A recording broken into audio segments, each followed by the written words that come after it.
Okay, 10,000 times 2.5. Okay, next story. మహారాష్ట్రలో ఒక దళిత కుటుంబంలో ఒక అమ్మాయి పుడుతుంది.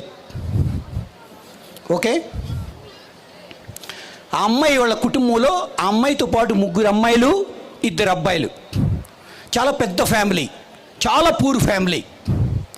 వాళ్ళ నాన్న పోలీస్ డిపార్ట్మెంట్లో చిన్న కానిస్టేబుల్ ఉద్యోగం. ఓకే, సో జరగడం చాలా కష్టం. అలాంటి టైంలో ఆ అమ్మాయికి 12 సంవత్సరాల వయసులో వాళ్ళ చుట్టాలందరూ వచ్చి, హే ఇంక నువ్వు మీకు పెళ్లి చేద్దాం ఈ అమ్మాయికి, నేను చెప్పబోయే అమ్మాయికి, ఎందుకంటే ఇంకా ఈ అమ్మాయి తర్వాత 3 అమ్మాయిలు ఉన్నారు, ఇంకా 2 అబ్బాయిలు ఉన్నారు, ఇక లాగిచ్చేద్దాం, ఈ సంబంధం బాగుందని చెప్పి బాంబేలో ఒక సంబంధాన్ని రిఫర్ చేస్తారు ఈ అమ్మాయికి.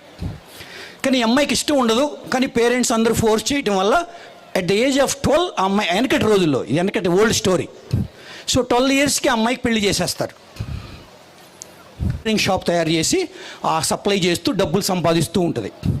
అలాగే ఆమె చుట్టుపక్కల ఉన్న, ఈమెకు ఆల్రెడీ సమస్యలు ఉంది కాబట్టి ఎవరికైనా అమ్మాయిలకి ఏదైనా ప్రాబ్లం వస్తే ఆ ప్రాబ్లం సాల్వ్ చేయటం, కొంచెం గొప్ప డబ్బులు ఇవ్వటం, ఇలా చేస్తూ వచ్చింది. సో డబ్బులు కొంచెం కొంచెం సంపాదిస్తూ ఉండగా ఆమెకు పేరు వచ్చింది సిటీలో, టౌన్లో. అరే పలానా బాగా హెల్ప్ చేస్తారు, ఒక మంచి ప్రాపర్టీ ఉంది, కానీ పేపర్లు కరెక్ట్గా ఉన్నాయి, కానీ లిటిగేషన్ ఇష్యూస్ ఉన్నాయి, రౌడీలు వచ్చి నన్ను ఏదిస్తున్నారు. ఆయన ఫ్యాక్ట్స్ చెప్పాడు, ఆయన అబద్ధం ఏం చెప్పలేదు. నేను 2.5 లక్షలకి మీకు అమ్మగలను, మంచి సిటీలో ఉంది బాంబేలో, కానీ నా వల్ల కాదు ఇది డీల్ చేయటం. ఆయన ఓల్డ్ పర్సన్.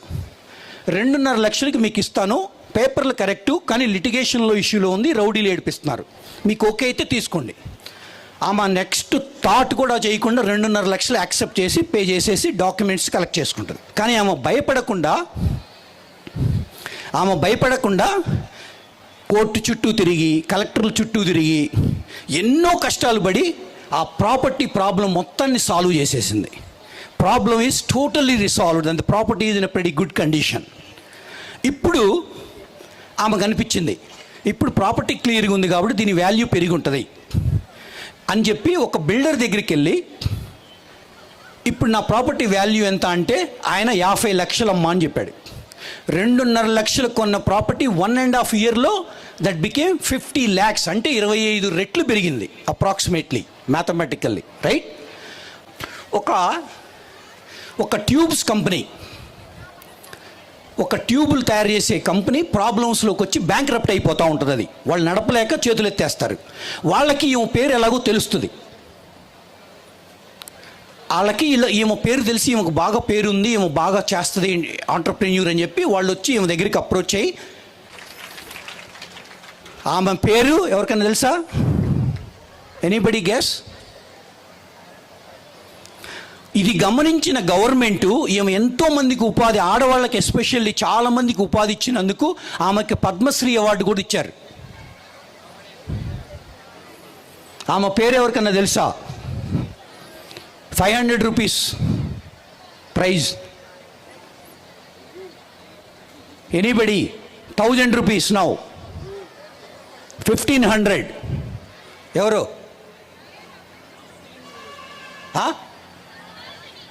ఎవరు? సరోజిని, కల్పన సరోజ. ఎవరు చెప్పారు?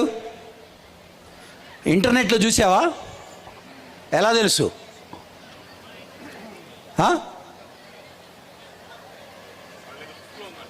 ఏది? ఓ బుక్లో ఉందా?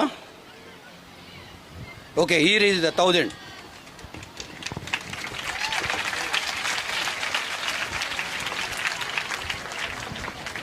లో ఫస్ట్ ఇయర్లో నేషనల్ సర్వీస్ స్కీమ్ అని ఒక బుక్ ఉంటుంది సబ్జెక్ట్. ఆ సబ్జెక్ట్లో కమ్మని ట్యూబ్స్ అని ఒక నోవెల్, అదేంటి ఒక పారాగ్రాఫ్ లాగా ఉంటుంది. Okay, very good, very good. Give him a big round. What's your name? My name is Abhishek from VVIT. VVIT college. VVIT Abhishek.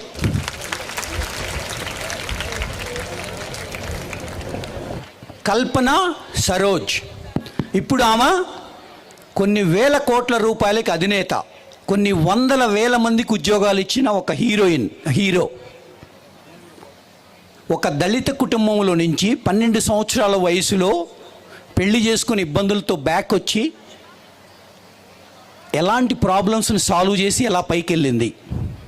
This is the story of Kalpana Saroj. మీరు యూట్యూబ్లో కొట్టండి, ఇలాంటివి మీరు తెలుసుకోవాలి.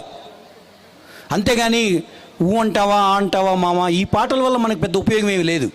వాడు ఊ అంటాడు, మనం ఊ అనాలి కదా, మన దగ్గర డబ్బులు రావాలి. So there is no use. మీరు ఒక్క నిమిషం ఆలోచించండి, ఇలాంటి స్టోరీస్ మీరు పొద్దున్నే లేవగానే ఇలాంటి మోటివేషనల్ స్టోరీస్ చదివితే ఆర్ వింటే మీ ప్రోగ్రామింగ్ మైండ్ పర్ఫెక్ట్గా వెళ్తుంది. మీరు ఈ చెత్త పాటలు చూసుకుని గుంటూరు కారం లేదా పల్నాడు కారం ఇలాంటి సినిమాలు, ఇలాంటి Pushpa 2, Pushpa 3, Pushpa 5, I mean I'm not against the movies, I love movies two. But ఈ ఏజ్లో మీకు ఎంత టైం కావాలి మూవీస్కి, ఎంత టైం తెలుగు సీరియల్ కావాలి, ఎంత టైం యూట్యూబ్ కావాలి, ఎంత టైం ఇన్స్టాగ్రామ్ కావాలి, మీరు ఆలోచించుకోండి. కల్పన సరోజ్, ఈరోజు ఇంటికి వెళ్ళి ఆమె స్టోరీ చదవండి.